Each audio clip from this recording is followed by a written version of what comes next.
Olá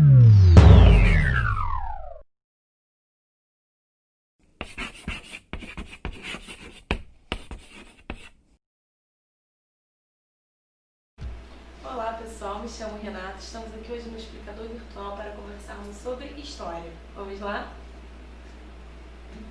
Então, a nossa conversa vai iniciar com uma pequena revisão lá do 6º ano e nós vamos iniciar conversando sobre a queda do Império Romano do Ocidente. Então, como eu tinha conversado com vocês sobre a nossa revisãozinha do 6º ano, vocês estudaram a grande civilização romana, as suas 3 fases, monarquia, república e, por fim, o império. Esse vasto império que se formou, que ia desde a Europa até a Ásia, passando até pelo norte da África. Tantas culturas diferentes, né? Isso foi fazendo com que a dificuldade para governar ela fosse aumentando. Assim também como em proteger todas as fronteiras. Portanto, esse Império Romano, claro que devido a outros fatores, ele foi acabando por entrar numa crise, né?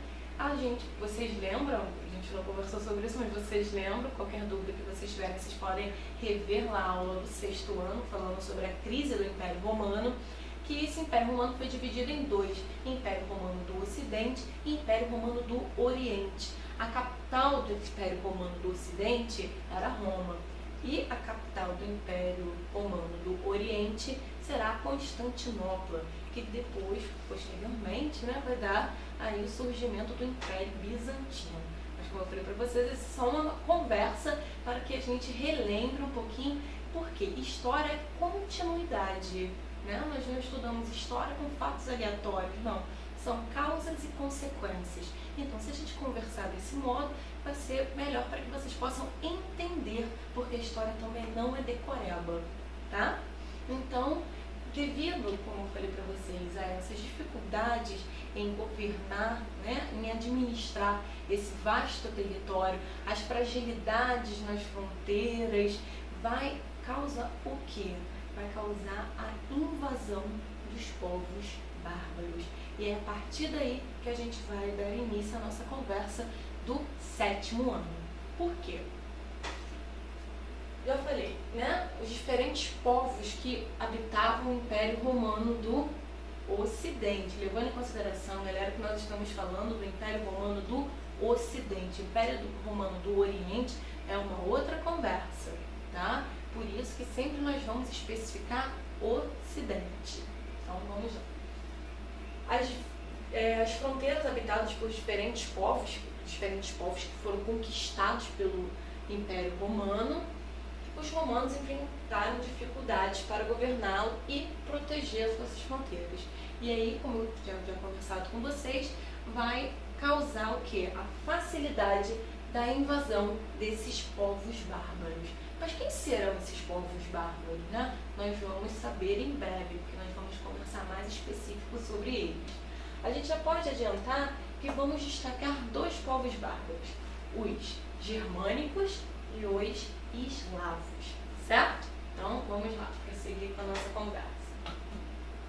Bom, aqui a gente tem um mapa que vai ajudar a entender um pouquinho sobre esses vários povos bárbaros que vão, né, invadir o Império Romano. Percebam, o grande Império Romano que ia da Europa até a Ásia, passando ainda um pouco pela África. E todas essas setas aqui ajudam a compreender o quê? Que esses povos bárbaros, eles vinham de toda a parte, tanto do norte da Europa, como também do Oriente. Aí, por isso que eu falei para vocês que vão se destacar 2. Os germânicos, que são aqueles provenientes mais do norte da Europa, e os eslavos, que vão vir mais do Oriente. E esses povos bárbaros, eles são assim, né, generalizados, porém, eles são compostos de vários povos, como os visigodos, ostrogodos, vândalos, suevos, tá? Lombardos. E quais são as características que vão fazer com que eles se tornem os povos bárbaros, né? Já que eles são compostos de vários diferentes povos. Vamos lá. Saber um pouquinho mais sobre esses povos bárbaros, as características básicas sobre eles, né? Eles geralmente se organizavam em grupos e eles eram, em sua maioria, semi-nômades. Lembra lá dos conceitos que vocês aprenderam no 6º ano? Nômades eram aqueles que se deslocavam através de comida, através de outros lugares para moradia. E sedentários eram aqueles que fixavam moradia em um determinado local. A gente não conversou, novamente eu repito para vocês, qualquer dúvida que vocês tiverem, revejam as aulas do 6º ano, a gente vai aqui relembrar. Seminômades, por quê? Porque eles podem se deslocar e fixar moradia no determinado local. Vai de acordo com as condições de vida que eles vão encontrar. Como o homem passou de nômade para sedentário? Lá no primórdio, né, dos tempos, o homem procurava a sua alimentação e sua sobrevivência através de quem? Da natureza. Eles utilizavam a natureza para se abrigar, utilizavam a natureza para pesca, para colher, para coleta, né, coleta de frutos. E ele então se deslocava à medida que essas frutas, que essa sobrevivência se tornava difícil. Então, por isso que eles eram nômades. A partir do momento, né, da descoberta da agricultura, que o homem ele vai passar a se deslocar menos, aí ele vai passar a ser sedentário. Ele não vai mais precisar se deslocar para procurar comida, ele já vai estar fixo num determinado local, porque naquele local, geralmente próximo à água, porque a água é essencial para a vida, né, ele vai poder plantar o que comer, vai começar também a criar um pouco de animais, porque os animais vão ser atraídos por essa agricultura. Então ali ele vai fixar a sua moradia e não vai precisar mais sair. Ele vai se tornar sedentário. E os povos bárbaros, eles vão ser semi-nômades, por quê? Porque eles vão se deslocar e fixar moradia. É garantido a sua permanência ali? Não necessariamente. Eu posso me deslocar novamente. Por isso que eu vou ser um semi-nômade. Tudo bem? Então, vamos lá. Bom, tradicionalmente guerreiros, por quê? Nesse deslocamento, eles vão encontrar resistência, né? Como eles vão chegar num território novo, geralmente esse território pode ser ocupado. E as pessoas que ocupam esse território podem não gostar da presença desses povos bárbaros.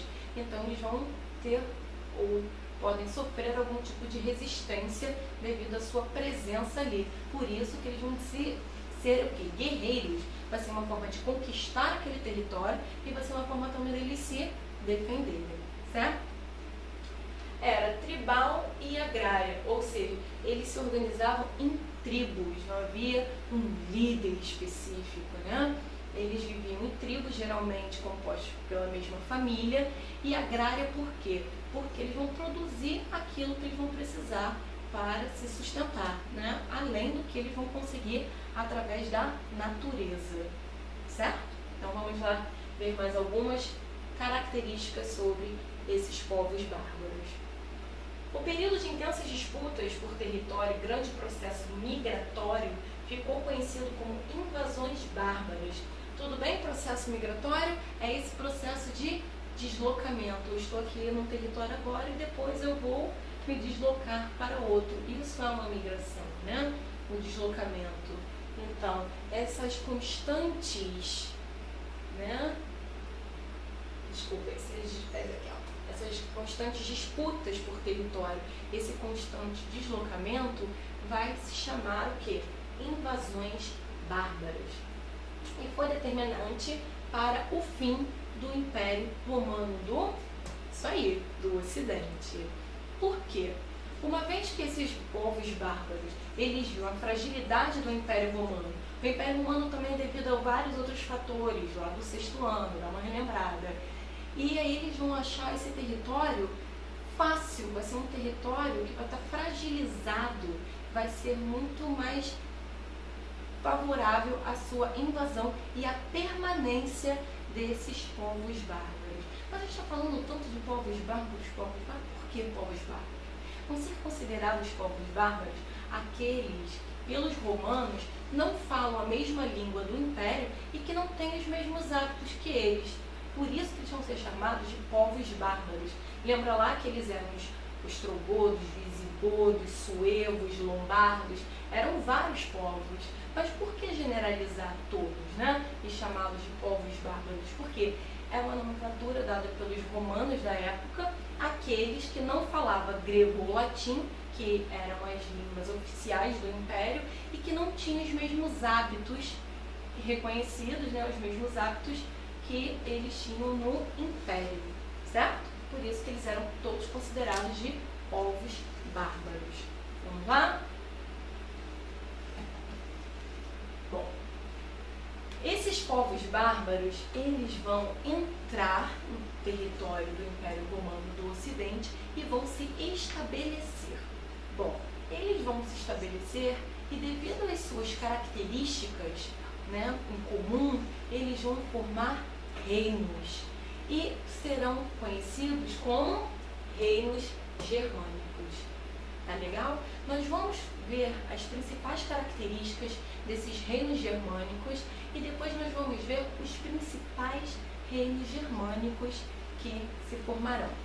Vamos lá. A consolidação dos reinos germânicos iniciou-se no século VI, com os francos, anglo-saxões, visigodos e os lombardos. Lembrando que o Império Romano entrou em crise lá no século III. Então percebam que todas essas invasões bárbaras ou ondas migratórias bárbaras, né, elas não aconteceram da noite para o dia. Não é rápido que acontecem as coisas, não. São processos, né, que levam bastante tempo. Até, principalmente, o quê? A consolidação desses reinos germânicos. Não é assim, né? Entrei, cheguei no território, vou invadir, é meu, tá tudo dominado. Não, não é assim. Até você conquistar o território, fazer com que o seu território seja reconhecido como seu, leva bastante tempo. E esses líderes, né, desses reinos germânicos vão precisar desse tempo para serem reconhecidos. Então, olha lá, somente no século VI. Os germânicos, como nós vimos, eram povos guerreiros, né, já que eles faziam parte dos povos bárbaros. Possuíam habitações rústicas, geralmente eles encontravam elementos da natureza para fazer as suas moradias e vestiam-se com peles de animais. Eles aproveitavam todos os recursos que a natureza lhe oferecia, né? Se eu tenho um animal, eu posso me alimentar dele e depois com a sua pele eu posso fazer vestuários. Mesmo porque, pessoal, lá na Europa, as condições climáticas no inverno eram muito rigorosas. Então eles precisavam se abrigar do frio, eles precisavam se proteger, certo? Então vamos lá. Quanto às práticas religiosas desses germânicos, geralmente eles eram animistas, ou seja, eles sempre vão ter uma dependência da natureza muito grande. Por isso que eles vão acreditar que tanto pessoas, plantas, animais, fenômenos da natureza, eles possuem uma alma.